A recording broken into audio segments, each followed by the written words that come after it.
It was like I was remembering how to stop time, and I just put my hand across the air, just like I just did now, and the water froze in midair. I stopped time. Hi, everybody, and my name is E, and this is another episode of Vision Rebirth. This is a podcast where we explore life changing stories of near death experiences, out of body experiences, divine dreams, meditations, and encounters with other beings. And today we have a special guest. He's born in my hometown of Philadelphia, Pennsylvania. He's an international R&B and soul singer and jazz funk saxophone player, and gospel singer. He's worked with artists such as the Stylistics, the late and great artist formerly known as Prince, James Brown, Kool and the Gang, Quincy Jones, and many, many more. We have Dennis Bullock. How are you doing, Dennis? I'm doing great, and I thank you, Erica, for having me on your show and the work that you're doing with your show. I really appreciate that, and I'm happy to take the time and that you took your time to be with me, that I could share my spiritual experiences with your public.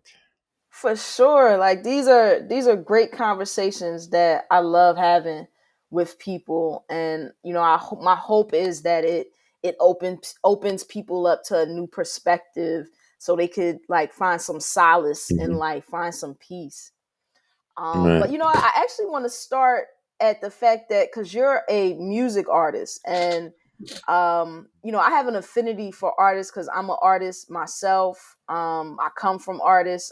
Music is my first and true love. I love music, and I just want to ask, like, what is the connection between music and the spiritual? Because we often hear about, oh, this artist sold their soul, and then it's the other theory of the devil was actually the minister of music. And people often give music a bad rap. So I wanted to hear your perspective on that. Well, music is a communication through vibration and intention. So you can have it depends on what your intention with the music is, whether it's a good thing or a bad thing. You have artists that gonna sing to you about truthful things that happen, and then you have artists that may try to glorify things that are not so nice. I mean, crime or putting down women or whatever the case may be.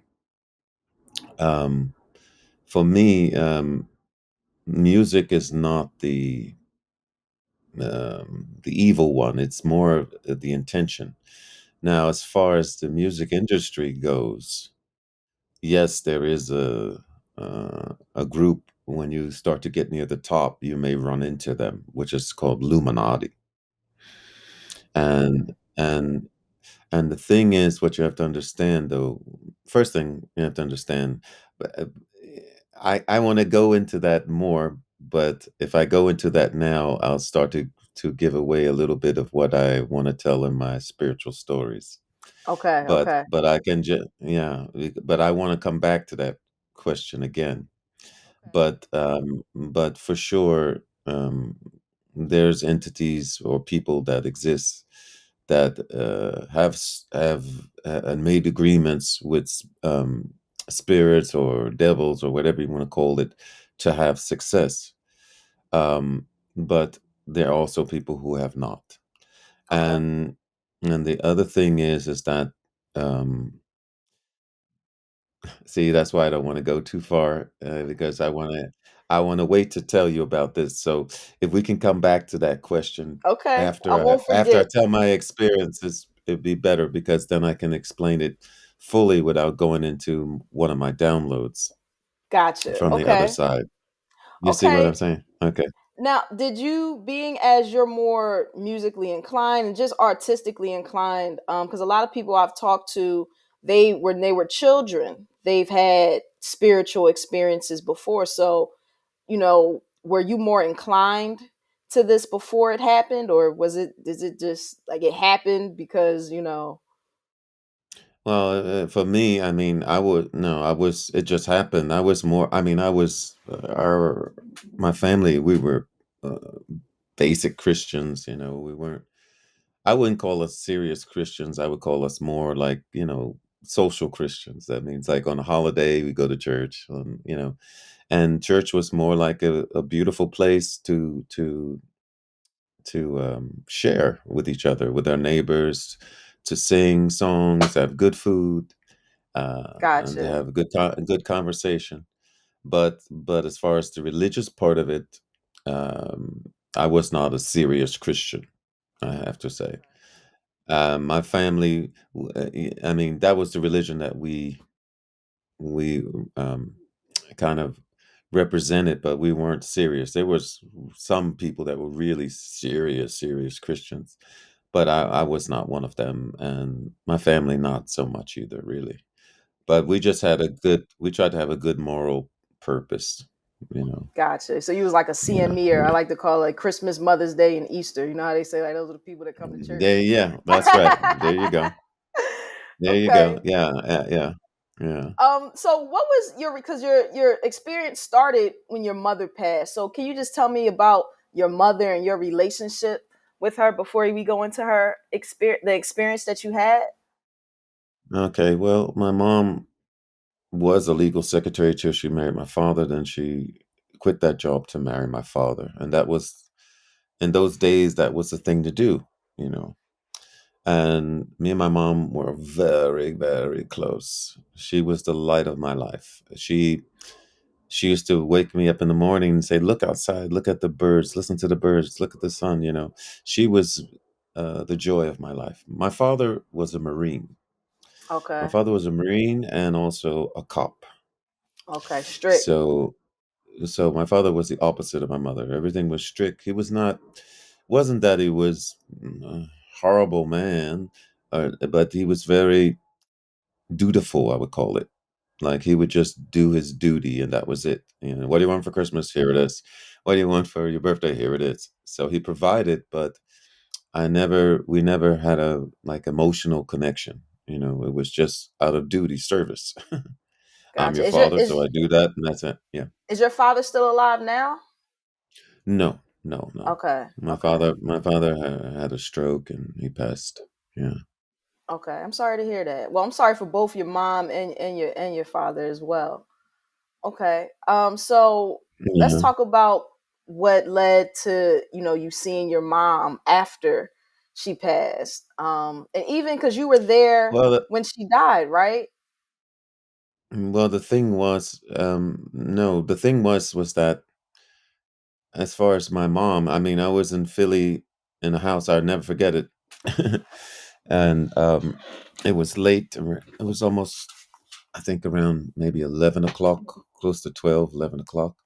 And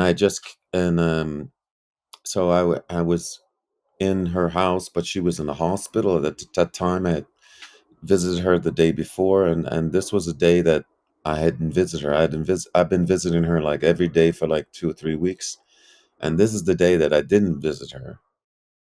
Um, that and like then I got the call from the doctor that she passed away, Okay. and Okay. and after she passed away, I mean, um, I was coming when I came to visit her. I was coming from Canada because I was living in Montreal, Canada at that time, and I had an apartment there.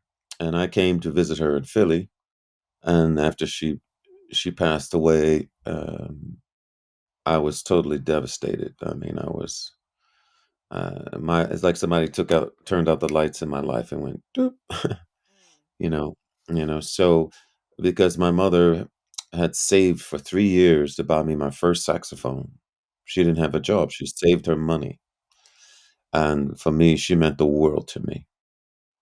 And when she passed away, it was like I didn't care. I wasn't suicidal, but I didn't care whether I lived or died. Now I was in Montreal, Canada, in an apartment living there, and every night I would go to the bar and drink and come back to my apartment come in my room, sit on the side of the bed, and cry myself to sleep. Now, that's what I did for about a week and a half after she passed. And this one particular night, I was doing my routine, coming back to my apartment. I came in my room, turned out the lights, sat on the side of my bed, and I went to untie my sneakers.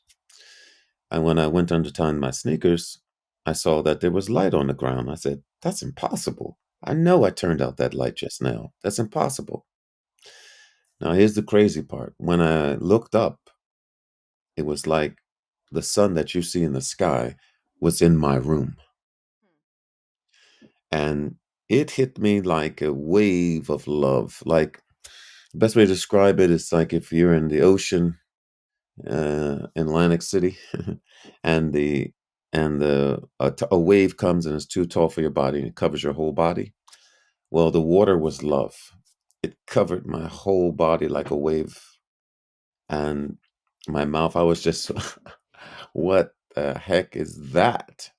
And then out of this light came two stars. One was a bigger star and one was a smaller star, and they kind of floated out to me. And I recognized that the smaller star was my mother. And I said, first thing I said to her, I said, "Oh, mom, it's like that over there." Because when my mom passed away, I didn't know what happened to her. I just know that she was not in that body, and that was like a shell, and I didn't know where she was. And I didn't believe in the religion that we were doing anyway. I didn't have no beliefs. When it came down to it, I didn't believe anything. I didn't know where she was. Uh, so when I said, "It's like that over there, mom," because it was so much love, and she was, uh, I was so happy to see her. And then she started to talk to me like I'm talking to you, except when she would talk, she would shoot the conversation into me. I could hear her talking like you, but also could feel the conversation in my body. Interesting. And then she said to me, "I'm going to tell you some things in the future, so you'll know that this is real. This is not fake. This is not an illusion." She said, "You're going to get a job next week." And she said, "There's going to be a music job." And she said, "There's going to be a bouncer." She said, "He's going to be a homosexual and a psychopath." She said, "He's going to make a pass at you." And my mom said, "Whatever you do, don't get into an argument with him because there's two." Then she started talking like Captain Kirk of the Starship Enterprise. She said, "Because there's two timelines that will happen." She said, "One timeline is that he kills you. And the other timeline is that you kill him, but you go to jail for the rest of your life." And she Mm, said, "One of these timelines are going to happen if you get into an argument with him." hmm. And I was so happy to see my mom. I said, I said, "Mom, whatever you tell me, I'm doing it." Because my mother knew me and she knew me and she knew that, I don't have nothing against gay people or lesbian people or homosexual. But if you know that I'm straight and you come after me, I'm going to defend my manhood right away. Right. She knew Yeah. that. That's why she told me, "Don't get into an argument because this guy's going to try to make a pass at you. Don't get into an argument," because she could see into the future. So I Mm. said, "No, mom." I was just so happy to see her. I said, "Anything you tell me, I'm doing it." And then she told me, and also she said, "The girlfriend you'll have has 3 kids that you don't know about."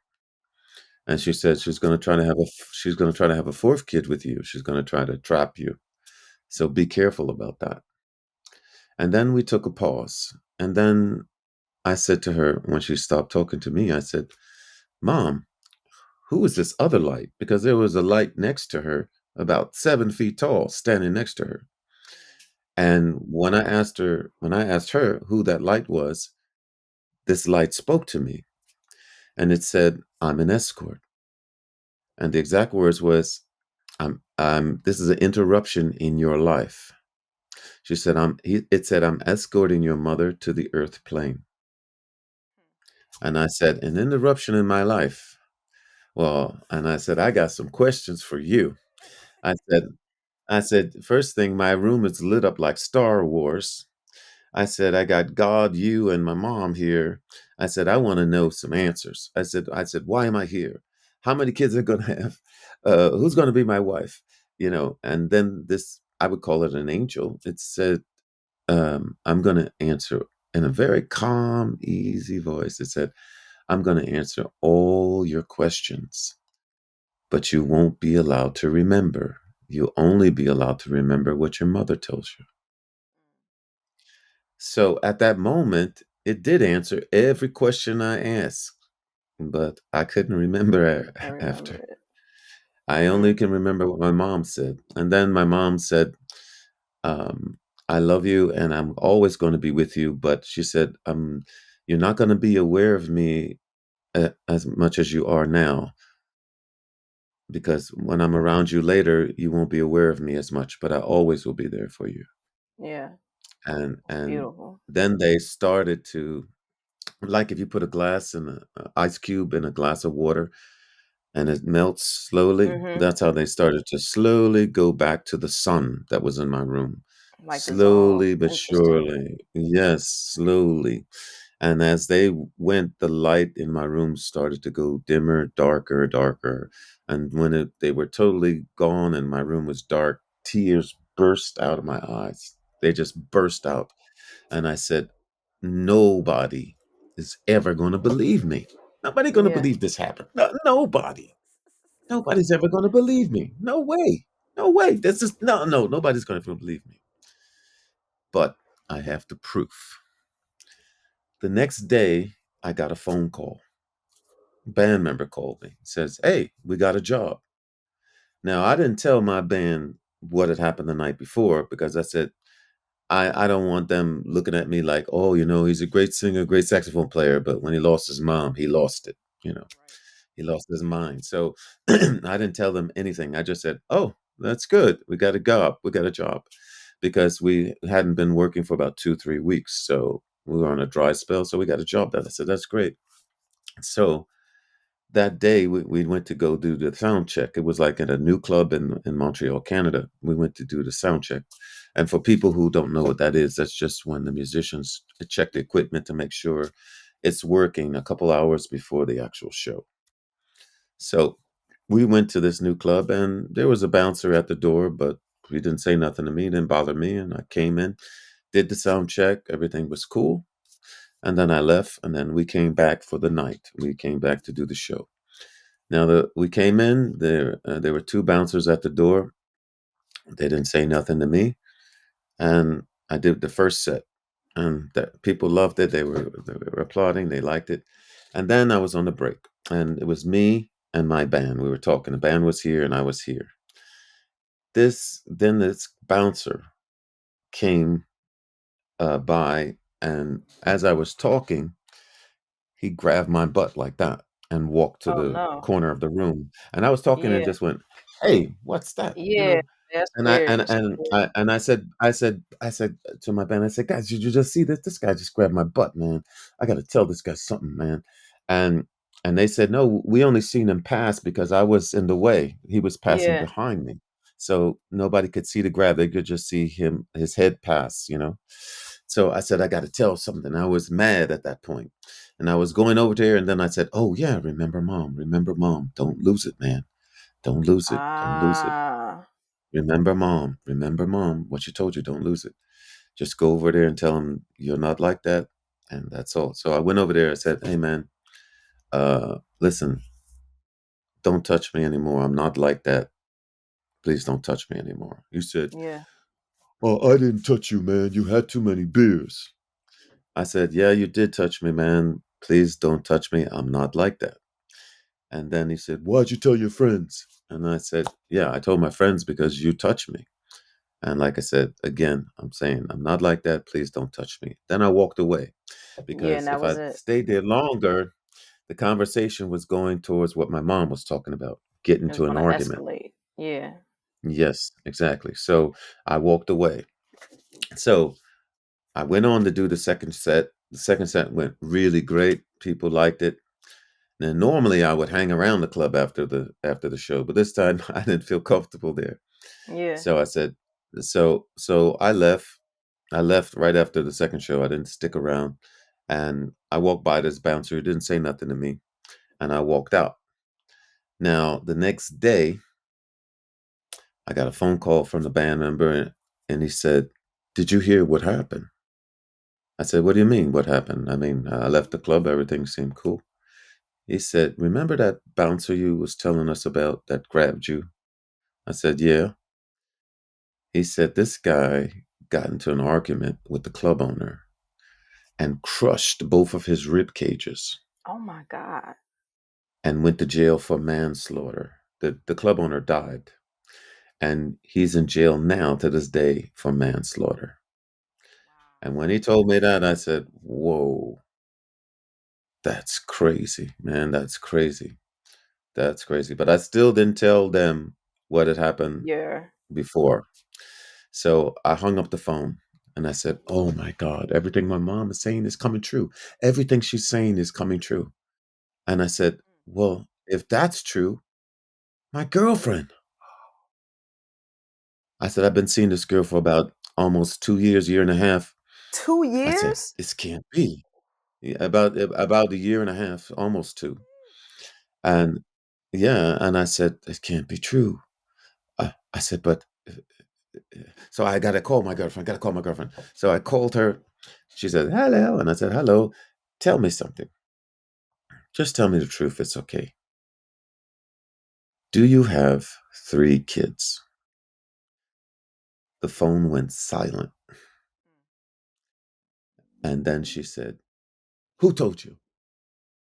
And I said, "No, no, no. This can't be. I know you. I know you for almost 2 years. No way. No way." I said, "Let me ask you again. Maybe you didn't understand. Do you have 3 kids?" And she said, "Yes, I have 3 kids, but who told you?" And then I told her, I said, "I'm going to tell you who told me. My dead mother told me." And I said, "The kids wouldn't have been a problem if you had told me the truth. But because you denied your own kids," I said, "I don't Yeah, know that's crazy. what else you could be hiding." So I said, "Me and you through. We finished." And then I hung up the phone, and That's that was crazy. She it. was And that, hiding she was hiding her kids. She was hiding her kids from the world. Hiding 3 kids is insane. yeah, that's what I mean. So that was my first experience. Wow. Yeah, I have a question about sort of the timeline aspect of it, right?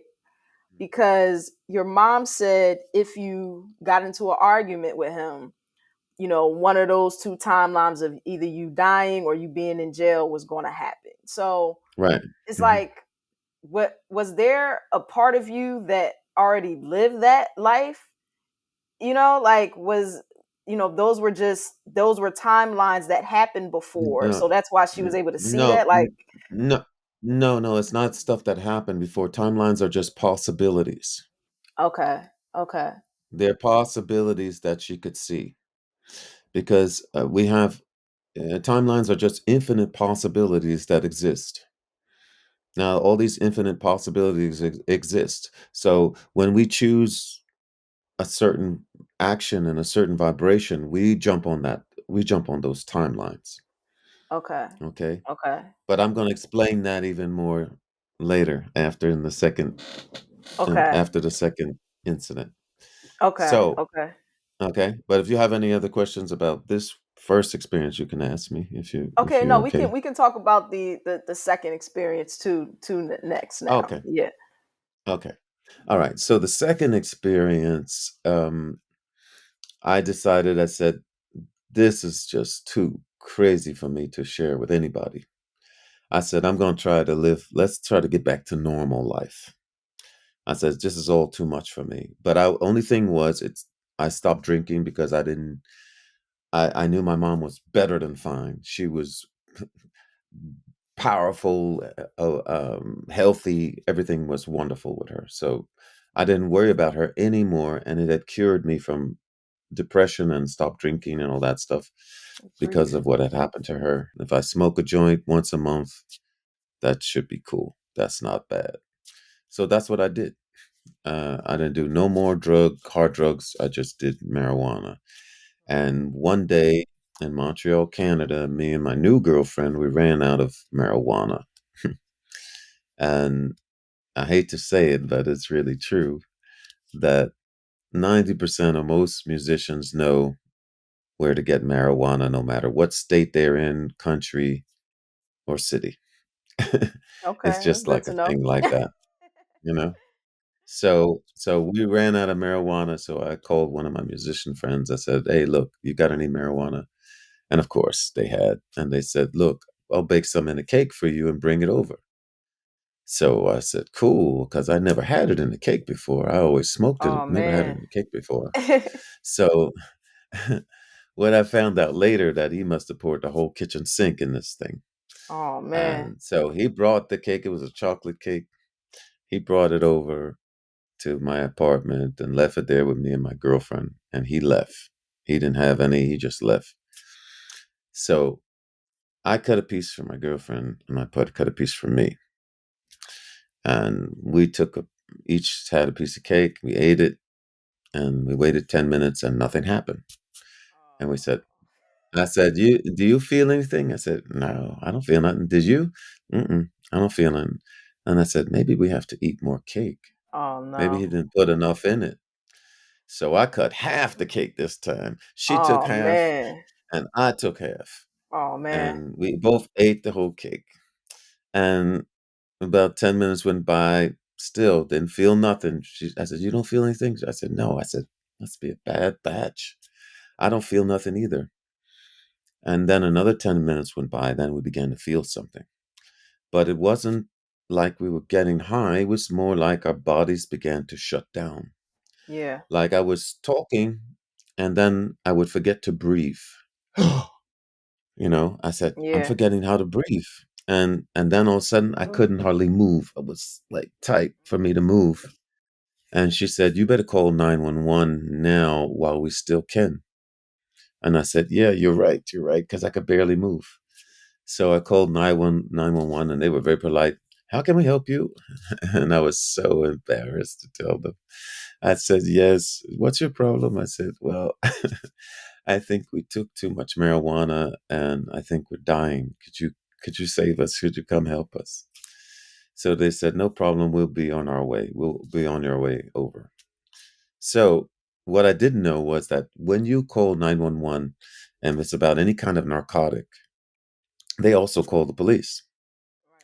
So the police came over first. This was around 3 o'clock, 4 o'clock in the morning. The police came over first, but we had eaten all the cake, so there was no evidence. So the police left. They had nothing to charge us with. Yeah. Yeah. So then the ambulance came, and by the time they came, I was trying to breathe, Yeah. and I was so glad that they came because my heart was trying to beat, and I knew that I didn't have a lot of time uh, to wait if they didn't come when they came. So they got there and they put us in separate stretchers. Now we lived on the third floor, and there was a staircase, Okay. and and and and my neighbors had a big window in front of the staircase. So imagine at 4 o'clock in the morning, lights flashing, sirens, and they're carrying each of us down in a stretcher down this staircase, and the neighbors are peeking like this. What happened to them? And I mean, it looked like something out of, like, I don't know, one of those rock stars overdose, David Bowie or Mick Jagger overdose or something, or one of those stars overdosing. So they put us in the ambulance, and they took us to the hospital.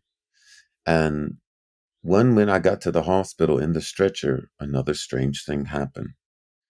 When we was going past the registration at the hospital, I saw my dead mother again. This time, yeah, this time she was looking through the files, looking for my name. And she had on this outfit. Now, she used to belong to a women's club. They would go play bingo. They would go to Atlantic City together, about maybe 10, 12 women.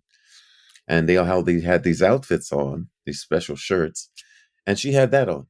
Yeah. And I recognized her and I said, "There's mom. That's weird. There's mom." And they rolled me past and they put me in my hospital room and they put my girlfriend in another hospital room. And they gave me this drink to drink. I thought it was tar, but later I found out it was a charcoal drink. So I sat on, they put me on a hospital bed and I was on my hospital bed and I was thinking, I drank it right away. It tastes horrible. I mean, horrible. And I drank it right away and I said, I'm going to be okay. I'm going to be okay. You're going to live. You're going to live. You're going to live. So I drank this drink and everything was fine at one point. And then I laid back on my hospital bed. And then all of a sudden, I heard my heart it's like somebody took my heart and put it in my ear right here. And my heart was beating like boop, boom, boop, boop, boom. And when it did the last beat, I bounced out of my body like that. I just jumped out like I would jump off this chair. I jumped out of my body just like that. And the first thing I said was, "I'm out." And I looked at my hand, and my hand was like this. The best way I can describe it is like, when you used to watch the TV past 12, this was back in the day, and they would have the emergency broadcasting system come on, where your Okay. TV would go static Okay. after a I've certain heard of time. those. I've heard of Oh, yeah. that. Yeah. Okay. Okay. Maybe you heard of it. But anyway, my hand looked like something like that because um, it had this gray but light blue tint around it. And and I was looking at my hand like that, and I could see I was standing up and my body was in the bed, and first thing I heard was a drop of water in my hospital room. There was a sink and there was a drop of water going drip, drip. And for some odd reason, to a soul, a drop of water was the most amazing thing. And for some odd reason, also, my curiosity was like at 1,000. So I heard this drop of water and I said, "A drop of water. Wow." And the minute I thought of that drop of water, my vision went boom, right direct in front of the drop of water and back. Responsive. And then I said, as if remembering, it's like if you don't ride a bike in 20 years and I give you a bike, you're still going to know how to ride it, right? Yeah. Well, it was like that. It was like I was remembering how to stop time. And I just put my hand across the air, just like I just did now. And the water froze in midair. I stopped time. But to a soul, that was not amazing thing. It was like, okay, yeah, we stopped it. And then I said to myself, I'd like to see that drop of water from every angle. And then I just opened my hand like that, and five of me appeared at the sink. One was on the right, one was on the left, one was underneath the sink, one was watching them, and I was watching all of them. Wow. And I could see the vision of each one. I could see the left side of the one that was standing in front of us. I could see the other one beneath. I could see the other one in front. And when I would close my hand, all five of those would suck back onto me to one.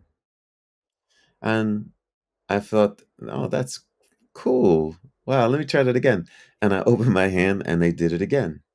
And I kept on doing it really fast and I was going faster and they were appearing faster and I was going like that. And then I said to myself, I wonder if I open my hand this time and I do a little shake, will they all five shake?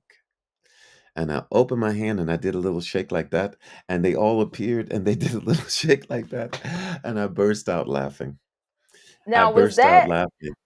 that concept of like seeing yourself like in all those versions and looking at the water in all those different ways, is that kind of like what a timeline is, like just seeing all possibilities of an object. Is that what that is? No, no, no. That's more of it's more like dividing yourself. You're able to divide yourself.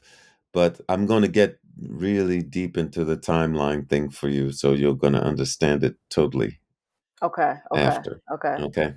So, so, so when I saw my five amigo like this and shake a little bit, I burst out laughing. And my laugh sounded like I was laughing in the Grand Canyon. It was like ha ha ha ha ha ha ha ha into eternity. And then after the laugh, I felt somebody was watching me. And then I heard a voice. And this voice was like a parent. Like a if you have a parent and you have a kid in the playground and the parent says, "Hey, don't run around the corner so fast, you could fall." Yeah. It was like that. It said to me, in a kind, loving, kind voice, "If you don't go back now, you might have to stay." And I said, "Oh, yeah, that's right. My heart can't stay stopped that long. It's been maybe 20 minutes now." And I knew that was the voice of God How did you talking. know? How did you know? I just felt it. Hmm. I just felt it because the way it talked, the way it said, and it had some authority, but it was not an order. Mm, I like that. Authority, but not an order. Mm, okay. Yeah. And then, so I turned myself in the direction of my hospital bed. And here's the other thing I didn't tell you was that I never wanted to look at my face while I was dead because I was afraid that my face might have some some Okay. weird death look and it would scare me. So I only looked at my legs and I knew I was standing up and my legs were on the bed, so I knew I was I was not in that body anymore. And so I pointed my soul in the direction of the body and I just jumped into the body. I just like I would jump into a pool, I just jumped into the body and my heart started to beat twice, ba boom, and then it started to beat.